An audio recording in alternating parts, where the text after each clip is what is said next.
I know कि मुझे life में क्या करना है, मुझे अपने गोल पॉइंट्स पता है और मुझे ये भी पता है कि मुझे कौन से स्टेप किस टाइम पे उठाना है, लेकिन ये लेजीनेस बीच में आ जाती है और मैं कभी कुछ नहीं कर पाती। ये लेजीनेस बीच में आ जाती है, जिसको हम लेजीनेस बोल रहे हैं, इसका मतलब ये नहीं है कि आप पूरा दिन सिर्फ बैठे रहते हैं, कुछ ना कुछ तो करते होंगे। हाँ जी। लेकिन अपने गोल से रिलेटेड कम करते हैं। हाँ जी। और जो चीजें वो ज्यादा करते हैं, जैसे टेलीविजन हो गया, मोबाइल हो गया, ये जैसे लाइक अगर मैं स्टडीज कर रही हूँ, मैं स्टडी कर रही हूँ कुछ, तो मैंने ओनली सोचा कि अगर अच्छा मैं 1 घंटे में अपने 2 चैप्टर्स कंप्लीट करूंगी, बट 15 मिनट्स में मैं इतनी ज़्यादा बोर हो जाती हूँ कि अब नहीं करना। मतलब ये है कि जो लेजीनेस का एक कॉज जो आपने यहाँ पे वर्ड यूज किया, दैट इज बोर हो जाती हूँ। Is boredom the cause of laziness? कि जब हम कुछ बोरिंग करते हैं तब हम लेजी होते हैं, या जब कुछ इंटरेस्टिंग करते हैं तब भी हम लेजी होते हैं? जैसे आज का सेशन यहाँ पे आना इंटरेस्टिंग लग रहा था या बोरिंग लग रहा था? आपके पेरेंट्स ने जबरदस्ती भेजा है आपको यहाँ पर, या उन्होंने रोकने की कोशिश करी थी फिर भी आप लड़ झगड़ के आ गए? हुआ होगा ऐसा भी किसी न किसी के साथ में, पिट पिटा के आए हैं, चाटे वाटे खा के आए हैं, व्हाटएवर। नींद कितनों को ढंग से नहीं आई? मतलब एक्साइटमेंट था, सुबह अपने आप अलार्म से पहले उठ गए। तो क्या हमको समझ आ रहा है, जिस काम में हमारा इंटरेस्ट होता है वहाँ पे हम कभी लेजी नहीं होते। और ये भी हो सकता है कि आपको कुछ इंटरेस्टिंग लगता है लेकिन मुझे बोरिंग लगता है, तो जैसे ही मेरे से वो काम करवाया जाएगा तो वहां पर मैं लेजी हो जाऊंगा। तो इसका जो कनेक्शन है बोर्डम से है। जैसे एक बीमारी होती है ना, उसके कुछ सिम्टम्स होते हैं, ये कॉज नहीं है बीमारी का। जैसे फॉर एग्जांपल आपका पेट खराब हो रहा है, तो वो सब सिम्टम्स हैं जो भी कुछ हो रहा है। बीमारी का जो कॉज है वो कुछ और है। अगर उस कॉज को हम समझ लेते हैं तो there is a strong possibility दोबारा से वो सिम्टम्स आने बंद हो जाएंगे। लेकिन अगर हम सिम्टम्स को ही ट्रीट करने की कोशिश करते हैं तो हर थोड़े दिन बाद वो आते रहेंगे जब तक कि कॉज वहां पर पड़ा हुआ है। तो आपको देखना है कि आप कॉज को ठीक कर रहे हैं लेजीनेस के, या सिम्टम्स पे काम कर रहे हैं। वो पता कैसे लगेगा? जैसे ही एक्सटर्नली कोई मोटिवेशन आता है, यानी मेरी वीडियो देखी या कोई एनर्जेटिक सा गाना सुना, कर हर मैदान फतेह और ये वो, आपने कहा अब तो फतेह करके ही रहूंगा। मतलब भैया यही तो गाना चाहिए था, मिल गया। हाँ, और सुना गाना या मेरा कोई सेशन देखा, एकदम से एक्साइटेड हो गए, एकदम से चार्ज अप हो गए, लेकिन उसके थोड़ी देर बाद बैक टू नॉर्मल। तो इसका मतलब क्या है? आप सिर्फ सिम्टम्स पे काम कर रहे हो, और अगर बार बार ये काम करते भी रहो तो इससे कुछ होने वाला नहीं। ये टेम्परेरी सॉल्यूशन है, देखोगे थोड़ी देर के लिए चार्ज अप हो जाओगे, फिर वापस से back to normal, back to normal, back to normal. दूसरा क्या है? परमानेंट। अगर आप इसके कॉज को अगर आपने पकड़ लिया है तो, कि एक्सटर्नली चाहे आपको कोई आकर के बोल रहा है कि मत करो मत करो, लेकिन आपके अंदर से आ रहा है कि नहीं, I am on the right path. ये बोले, वो बोले, वो बोले, कोई भी मुझे बोले, चाहे पॉजिटिव चाहे नेगेटिव, उससे फर्क क्या पड़ता है?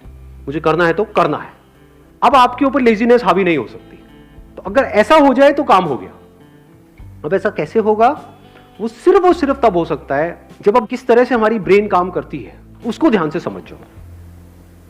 हम क्या करते हैं, क्यों करते हैं, अगर वो हमको फंडामेंटल्स क्लियर हो जाए तो उन फंडामेंटल्स के बेस पे हम कोई भी इक्वेशन बना सकते हैं। Do you want me to go in the fundamentals, या फिर आपको स्टेप्स बताऊं? लेजीनेस से बाहर आना है, स्टेप 1 ये है, make a plan. Step 2 stick to it.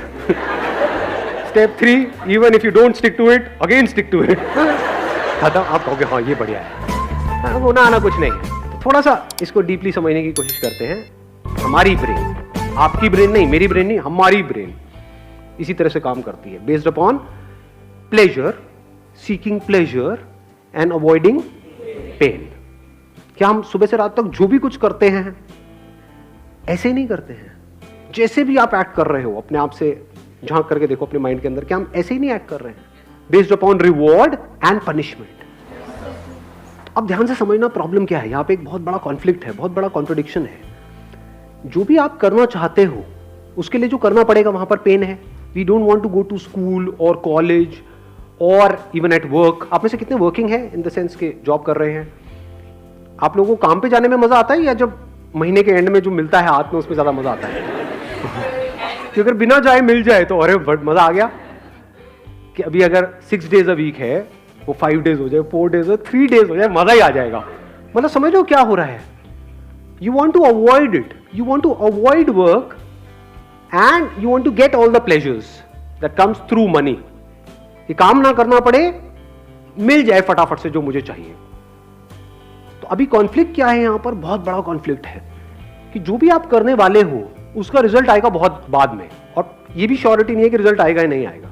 For example किसी एंट्रेंस की आप तैयारी कर रहे हो, ये भी श्योरिटी नहीं है कि आप क्रैक कर पाओगे या नहीं कर पाओगे, और अगर ये श्योरिटी भी है तो कितने साल बाद जाके उसका रिजल्ट आएगा, 2 साल, 3 साल, 5 साल। लेकिन अभी रात में पॉपकॉर्न लिया और टीवी देख रहे हो, वहां पे प्लेजर कितनी देर में आया, इमीडिएट आ रहा है, तो ब्रेन क्या करेगी, इमीडिएट की तरफ ही जाएगी। ये पूरी की पूरी जड़ है जो हमको पकड़ में आ रही है। तो अब इसका रास्ता क्या है, इसका सोल्यूशन क्या है? अब होता क्या है, एक मजेदार बात आपको बताऊं, हमारे पास गोल्स भी होते हैं, ड्रीम्स भी होते हैं, लेकिन तब भी हम पेटी प्लेजर्स में उलझ करके रह जाते हैं। करना कुछ चाहते हैं लेकिन करते कुछ और है, जिसका हमारे गोल से कोई कनेक्शन नहीं होता है। अपने गोल्स को पोस्टपोन, ऐसा क्यों होता है? क्योंकि गोल्स तो है हमारे पास, लेकिन वो गोल्स या वो ड्रीम्स, उसमें एक्चुअल में कुछ है ही नहीं। मतलब उनको आप सपने तो बोल सकते हो, ड्रीम्स बोल सकते हो, क्योंकि ड्रीम्स किसके पास नहीं होते, सबके पास होते हैं। ड्रीम क्या है कि मैं अपने हाथ से एक रॉकेट बनाऊंगी, उसको मैं ना मार्स पे लेकर के जाऊंगी। कैसे बनाऊंगी, ये मेरे पास में एक कॉपी है, बस इसी के पेट फाड़ फाड़ के मैं बनाऊंगी। नहीं जा रहा, नहीं जाता, मैं नहीं कर रही, गंदा गेम है, मैं नहीं खेलती। संदीप सर क्या बोलते रहते हो आप अपने सेशन में, एवरीथिंग इज पॉसिबल, एवरीथिंग। वो नहीं हुआ, मैंने किया, नहीं हुआ। तो कहने का मतलब है, हंस लो हंस लो। हाँ, फर्क समझ पा रहे हो मैं क्या कह रहा हूं? एक है ड्रीम, एक है विजन। विजन मतलब क्या, कि मेरे को ये करना है, इससे पहले मुझे क्या करना पड़ेगा, मेरे को ये करना पड़ेगा, फिर ये करना पड़ेगा, फिर ये कोर्स, ये कोर्स। विजन को आप जितना क्लियरली देख सकते हो रियलिटी बनते हुए, और वो vision as good as real है आपके माइंड में, दुनिया के लिए नहीं है, हो सकता है आपके घर वालों के लिए भी नहीं है, but you know it for sure that I have a plan, a full proof plan. मैं कर जाऊंगा, मैं कर जाऊंगी, ये मेरी विजन है, इसको मुझे अचीव करना है इतने साल के, आई विल डू इट। तो वहां से ब्रेन में कुछ केमिकल्स रिलीज होने शुरू हो जाते हैं। जैसे कुछ खाते हैं जो हमको पसंद है तो कुछ केमिकल्स रिलीज होते हैं, डोपामिन रिलीज होता है। तो अभी प्रॉब्लम क्या है कि जो भी आपके ड्रीम्स हैं या गोल्स हैं, उसके बारे में अगर आप सोचते भी हो, बोलने के लिए बोलते हो कि हाँ मेरा ये ड्रीम है, गोल है, लेकिन उसकी वजह से कुछ भी अंदर रिलीज नहीं होता है। क्योंकि अगर होता तो आप रोक ही नहीं सकते थे अपने आप को, तब तो डिस्ट्रैक्शन का टॉपिक ही क्लोज हो गया। क्योंकि जहां ज्यादा रिलीज होगा वहीं पर आप जाओगे। ब्रेन को जहां पर ज्यादा सेंसेशंस होंगी, जहां पर ज्यादा मजा आ रहा होगा, अपने आप ही आप वो काम करने लग जाओगे। ऐसा ही नहीं हो रहा है सुबह से रात तक? जैसे कुछ वेबसाइट्स होंगी जहां पे आपको ज्यादा मजा आता है तो उन पे नहीं जाते, या उन पे जाते हो जहां पे कम। अब आया कुछ समझ में? इन बातों को समझना बहुत जरूरी है, because we are talking about a permanent solution. यही टाइम है आप लोगों के पास में, अगर सिंसियरली इन चीजों को समझ लिया तो कुछ कमाल का हो सकता है। प्रॉब्लम क्या है, बेसिक जो ह्यूमन साइकी है, वो प्रॉब्लम ये है कि हमें कुछ करना ना पड़े, बस बैठे बैठे हमारे सारे काम हो जाए। कि सर ये जो आप बता रहे हो, विजन, ये वो ड्रीम को, इसके लिए बहुत कुछ करना पड़ेगा, कोई ऐसा रास्ता बताओ जो शॉर्टकट हो। तो इसके लिए ये जो बातें मैं कर रहा हूँ, इसको समझने के लिए आपके अंदर सेल्फ रिस्पेक्ट होनी चाहिए। जिनके अंदर सेल्फ रिस्पेक्ट होती है वो कभी भी आलसी नहीं मिलेंगे आपको। सेल्फ रिस्पेक्ट का मतलब क्या, कि मैं 18 साल से ऊपर हो गया हूं। आप में से कितने जो 18 साल से ऊपर हैं? हाँ, सारे हैं। तो दैट मीन्स कि अगर आपके अंदर सेल्फ रिस्पेक्ट है तो अगर है तो क्या आना चाहिए अंदर से, कि मुझे बैठे बैठे नहीं खाना है अपने माँ बाप का, फ्री में मुझे कुछ भी नहीं चाहिए, 1 रुपए भी नहीं चाहिए किसी से भी, चाहे वो मेरे माँ बाप हो चाहे कोई भी हो, अपने बेस पे कुछ करना है। ये सेल्फ रिस्पेक्ट हमारे अंदर होनी चाहिए। ऐसी बहुत कम लोगों में मिलती है। कहीं पे भी कोई ऑफर निकाल दो जहां पे ये बोल दो कि हाँ ये लकी ड्रॉ है, और लाखों लोग इकट्ठे हो जाते हैं, सब भिखमंगे भरे पड़े हैं। ये कैसी सोच है? आपको अपनी एक किस्सा सुनाऊं, मतलब एक बार गोवा में एक कैसीनो है, तो मैं और मेरा दोस्त वहां पे खेलने गए। तो मेरा जुआ खेलने का सीधा सा उसूल है कि जुए में मैं चाहे जितना मर्जी जीत जाऊं, मैं उसको अपने पास रखूंगा नहीं, मैं हार के ही उठूंगा। मैं पहले ही फिक्स कर लेता हूं अपने माइंड में कि इतना मुझे हारना है। लोग खेलते हैं जीतने के लिए, मैं खेलता हूं हारने के लिए। अब आप कहोगे हारने के लिए क्यों खेलते हो, पागल हो क्या? अरे खेलने में मजा आता है ना। जैसे हम मूवी देखने जाते हैं तो वहां से कुछ मिलता थोड़ी है मूवी देखने के बाद में। आपने 1000 रुपए खर्चा तो क्या मिला एंड में? मूवी देखने में मजा आया। ऐसे ही जुआ खेलने में मजा आता है कभी कभी, रोज नहीं। तो ये सोचो कि जुआरी बैठा हूँ मैं। तो रूले गेम होती है, वो पता है आप लोगों को? उसमें नंबर्स होते हैं बहुत सारे, उसमें नंबर्स पे पैसा लगाना होता है। तो खेल रहे, पहले दिन खेले, वहाँ से मैंने शुरू किया था 2,000 रुपये से, जीते जीते 20-25 हज़ार रुपये हो गए। अगले दिन फिर खेले और वो दोस्त मेरा दूसरा जो साथ में था वो हारे जा रहा, रोज जा रहा, उस दिन पूरा दिन ही खराब, मतलब मैं क्या यार, मैं 15,000 रुपये डाउन हो गया, ये हो गया, मतलब ये हालत चल रही है उसकी। मैं यहाँ पे जीत के भी खुश नहीं, मैं वो खेलने में मज़ा आ रहा, अच्छा अब ऐसा होगा चलिए यहाँ लगाता हुआ करते करते 75-80 हज़ार रुपये मैं जीत चुका था 2,000 रुपये से। तो वहाँ पे जितने प्रोफेशनल जुआरी बैठे होते हैं कैसीनोज में, आप अगर कभी गए हो तो आपको पता होगा, जिनका रोज का होता है, मतलब उनकी शक्ल से पता लग रहा था घर बार सब दिख चुका है। मेरे को आ करके नहीं इशारा, भाई उड़ जाओ उड़ जाओ उड़ जाओ उड़ जाओ, मैं उड़ जाओ उड़ जाओ उड़ जाओ, मैंने भी ये गलती करती है, मैं क्या मतलब क्या उड़ जा, मतलब मैं जीत के चला जाऊँ। ये जुआरी कैसे बनते हैं? जीत करके बनते हैं, हार करके बनते हैं। कोई भिखारी कैसे बनता है? जब उसको भीख मिलती है तब बनता है भिखारी, या भीख नहीं मिलती है तब बनता है? जिसको नहीं मिलेगी, उसने कोशिश करी भीख मांगने की, उसको मिली ही नहीं, वो कहेगा नहीं भिखारी बनती मिल है ही नहीं। जिसको मिल गई वो भिखारी है, जो जीत गया वो जुआरी है। तो ये बेसिक से फंडे हैं लाइफ के। तो मेरा फंडा क्या है कि चाहे जितना मर्जी हो जाए, तो 75-80 हज़ार रुपये कैसीनो के भी बंदे वो सब एक्साइटेड हुए पड़े कि अगर मैंने ये लगा दिया एक नंबर पे तो उसका 35 गुना या 36 गुना हो जाता है। तो उनकी भी एक लिमिट होती है कैसीनो की।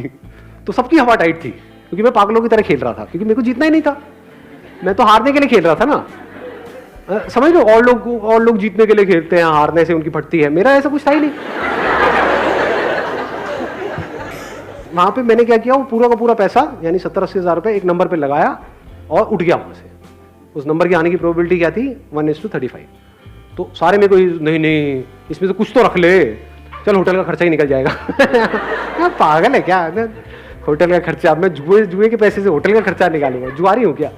तो वहां पे रखा और मैं उठ करके बाहर चला गया। बाद में दोस्त ने आकर के बता दिया मुझे कि नहीं आया, और अगर वो आ जाता तो 70,000 × 35 करना कितना हुआ? 25-30 लाख रुपए हुआ मेरे ख्याल में। हाँ, तो उतना कैसीनो को मुझे देना पड़ता। तो आप समझ सकते हो कि कैसीनो की क्या हालत हुई पड़ी। सोचो अगर वो नंबर आ जाता तो 25-30 लाख रुपए उस कैसीनो को देना पड़ता। लेकिन अगर वो 25 लाख भी आया था तब भी मैंने वहीं पे टेबल पे छोड़ देना था, चाहिए ही नहीं, मतलब ही नहीं। इसको क्या बोलते हैं? Self respect. When I was getting married to my wife, अभी I'm not too sure ये बातें बतानी चाहिए नहीं, बट तो ना बता दो आप, तो हर चीज़ बता दो सर, कुछ भी बता दो, आपका क्या जाएगा, आप तो अपने घर, मेरी वाट लग जाएगी एनी हाउ। तो बट इतनी कोई बड़ी बात नहीं है, छोटी सी बात है, तो बता देता हूँ, सच है तो उसमें बताने में क्या डर। When I was getting married to my wife, तो उस टाइम पे मेरे पास में एक सेकेंड हैंड मारुति एस्टीम थी। तो मेरे को उड़ती उड़ती खबर आई कि वो मेरे को होंडा सिटी देने का कुछ प्लान कर रहे हैं। अगले दिन मैं अपने ऑफिस में गया, जितनी भी मेरी सेविंग्स थी वो सारी निकाली मैंने यहाँ से वहाँ से करके, और फाइनेंस करा ली एक होंडा सिटी। अगले दिन ही ले आया। मतलब मैं कहा, आप दो किसको दोगे? लाइफ का फंडा सिंपल, किसी से भी 1 रुपये भी लेना नहीं है। मर जाऊंगा लेकिन अपनी सेल्फ रिस्पेक्ट पे कॉम्प्रोमाइज नहीं करूंगा। अब ऐसे बंदे जो डाउरी आज कहने के लिए इलीगल है इंडिया में, लेकिन आज भी बहुत लोग हैं जो खुल्लम खुल्ला ये सारे काम कर रहे हैं। अब उन बेशर्मों को, मतलब क्या ये सेशन उनके लिए है? सोचो। अब वो बंदा आकर के पूछेगा, सर मेरा आलस कैसे खत्म हो? अबे तू पहले दहेज लेने के बारे में तो बंद कर सोचना। हाँ, बैठे बैठे फ्री का खाने के चक्कर में है, तूने किया क्या उसके लिए जो भी तुझे मिला? तो पहले आपको अपने आप से पूछना है, मैं क्या कर रहा हूं? यहाँ पे स्क्रीनिंग कर रहा हूं। अगर आपके अंदर सेल्फ रिस्पेक्ट है ही नहीं, यानी आपको फ्री में कहीं से कुछ मिल जाता है तो आप बड़े खुश हो जाते हो, जुए के पैसे से आप बड़े खुश हो जाते हो, दहेज के बारे में सोचते रहते हो सुबह से रात तक कि हाँ मेरे को कितना मिलेगा, मेरी मार्केट वैल्यू क्या है। अगर इस तरह की आपकी सोच है तो ये सेशन आपके लिए नहीं है। सो ये सेशन किन लोगों के लिए है? जिनके अंदर सेल्फ रिस्पेक्ट है। जब सेल्फ रिस्पेक्ट होती है तो फिर हम रास्ते ढूंढते हैं कि लूंगा तो नहीं किसी से भी 1 रुपये भी, तो अब कैसे, मतलब खुद को ही लायक बनाना पड़ेगा। तो वहां से लेजीनेस जड़ से खत्म होती है, क्योंकि मैंने आपको बताया ना, माइंड 2 तरह से काम करता है। एक है प्लेजर, सीकिंग प्लेजर, एक है अवॉइडिंग पेन। यानी कि अगर आप पूरे दिन ये सोचते रहो कि मुझे अपने किस पेन को अवॉइड करना है, और वो पेन जिसको आप अवॉइड करना चाहते हो वो पेन उससे बड़ा होना चाहिए जो पेन आपको हो रहा है वो काम करने में जो आपको करना पसंद नहीं है। आया ऊपर से गया। हाँ, पढ़ने में पेन होता है, लेकिन अगर नहीं पढ़े तो इस थॉट से अगर आपको पेन होने लग जाए कि अगर मैं नहीं पढ़ा तो मेरे जो माँ बाप हैं उनकी हालत बद से बदतर होने वाली है, ये सोच करके अगर आपको उससे ज्यादा पेन होता है जितना आपको पढ़ने में होता है, तो अपने आप ही पढ़ने लग जाओगे। और दूसरी तरफ से मैंने क्या बोला है कि प्लेजर, यानी ऐसी सेंसेशन अंदर से रिलीज हो वो सोच करके विजन के बारे में जो उससे बड़ी हो, जो छोटी मोटी चीज़ों में, तो कामयाब हो जाओगे। और क्या कर सकते हो अगर इसको इंटेलिजेंटली यूज करना है तो? बोरिंग इंटरेस्टिंग का भी हमको फंडा समझ आया। तो अगर कोई काम बोरिंग है, अगर उसको इंटरेस्टिंग बनाना आ जाए आपको, या उसको इंटरेस्टिंग तरीके से करो, तो भी काम हो गया। जैसे मेरे 11th में मैथ्स में बड़े अच्छे नंबर आए थे। मेरे स्कूल में ज़्यादातर बच्चे 11th में फेल हो गए थे मैथ्स में, मेरे बड़े बढ़िया नंबर आए थे। क्यों? क्योंकि हमारे जो मैथ्स के सर थे स्कूल में, उनसे मैं ट्यूशन पढ़ने जाता था, और एक भी ट्यूशन मैंने मिस नहीं करी, एक भी क्लास मिस नहीं करी। क्यों नहीं करी? नहीं, इसलिए नहीं कि वो बहुत अच्छा पढ़ाते थे। अरे नहीं नहीं नहीं, क्योंकि आज जो मेरी बीवी है वो भी वहां पढ़ने जाती थी।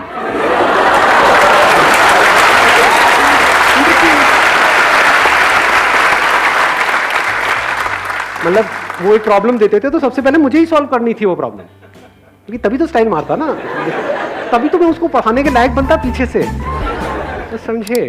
नहीं आई बात समझ में? हाँ, मुझे इस लायक बनना था उस टॉर्चरस क्लास में जो मुझे बिल्कुल भी पसंद नहीं थी। ना मुझे वो सर पसंद थे, ना उनके पढ़ाने का तरीका पसंद था, कुछ भी पसंद नहीं था, कुछ और पसंद था। तो बोरिंग से बोरिंग भी क्लास इंटरेस्टिंग हो, एक भी क्लास मैंने मिस नहीं करी। बेटा मैं सर को कहता सर एक्स्ट्रा क्लासेस जितनी मर्जी, सर क्यों नहीं, सर व्हाई नॉट। दिमाग लगाओ ना कि बोरिंग से बोरिंग काम को भी मैं इंटरेस्टिंग से इंटरेस्टिंग कैसे बनाऊं। ऐसा कौन सा ट्यूशन सेंटर है इस सब्जेक्ट के लिए यहाँ, इसके लिए यहाँ, इसके लिए यहाँ, 5 ही तो सब्जेक्ट हैं, तो 5 अलग अलग चूज करो, अपना काम खत्म, हो गई पढ़ाई। अब कहाँ का मोटिवेशन चाहिए जी आपको? अब आपकी माँ बाप आपको रोक पाएंगे वहां पे जाने से? अब ये नहीं कि सारी यही हरकतें करने लग जाए, सारे मजनू हो जाए, पढ़ाई लिखाई होनी नहीं। But I am just giving an idea. मैंने आपको क्या बोला अभी, अगर आपने ध्यान से सुना है तो, I am talking about the fundamentals. अब इन फंडामेंटल्स को आपको कैसे यूज करना है वो आपके ऊपर है। ज्यादातर हमारा दिमाग क्या चलता है, आइदर और में चलता है। जैसे मैं बात करता हूँ अपने किसी सेशन में कि भाई मोबाइल की ये प्रॉब्लम्स है, तो लोग सामने से क्या बोलते हैं, सर क्या मोबाइल छोड़ दे? अरे अबे खच्चर, अबे घोचू, मैंने कब कहा कि मोबाइल छोड़ दे? और मोबाइल क्यों छोड़ना है? बट उसकी अगर आपको प्रॉब्लम समझ आएगी तो चांसेस है कि उसकी वजह से जो प्रॉब्लम हो रही है वो कम हो जाए आपकी लाइफ में थोड़ी सी। वो आपको देखना है कि आपको कम करना है, छोड़ना है, या जैसे चल रहे हो वैसे ही चलना है। That is your call. यानी जिस मंजिल तक आपको पहुंचना है, अगर वो मंजिल बिल्कुल क्लियर है माइंड में, and if you are really passionate about reaching there, वो मंजिल आपको साफ नजर आ रही है, तो रास्ता चाहे जितना मर्जी मुश्किल हो वो भी अच्छा हो जाता है।